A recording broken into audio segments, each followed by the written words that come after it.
Мінздрав. З вікна лікарні було видно яблуні, які цього літа прогинались під важкими дощами, так що трава заплутувалась на нижчих гілках. Зранку двір був порожній. Знаєте, є влітку кілька таких днів, вони не те, щоб найдовші, а скоріше найрозмитіші. Потім, звичайно, все це зникає. Потім взагалі починається осінь. Але в ті дні, в годині о 7, в світлому небі видно було зірки, які тьмянішали і гасли. Жінки були схожі на чеченських снайперів. Як у чеченських снайперів, у них були сколоті анестетиками вени і недобрі погляди.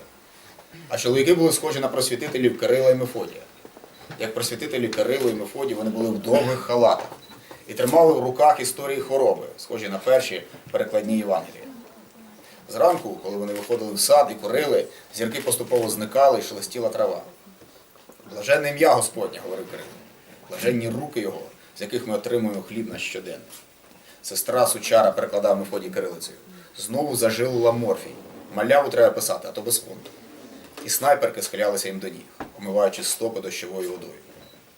Є невимовна стійкість в чоловіках, які виходять на лікарняні подвір'я. Все життя працювати на свою країну і отримати врешті від неї холодний сірий халат. З твоїх рук, батьківщино, смерть хоче гірка, проте бажана, наче хліб у війну. Іноді виходили сестри жалібниці і просили найміцніших із них винести черговий труп. Тоді чоловіки йшли, а жінки тримали в пальцях їхні цигарки, які тьмянішали і поступово гасли.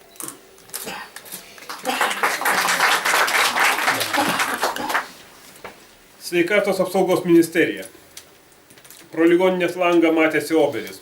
Šią vasarą jos linko nuo sunkaus lietaus, kad net žolė vėlėsi apie žemiausias šakas. Ryte kiemas buvo tuščias. Žinot, vasara būna kelios tokios dienos, nepasakysi, kad ilgiausios. Veikiau labiausiai išblukusios. Paskui, žinoma, visa tai išnyksta. Paskui apskritai prasideda ruduo.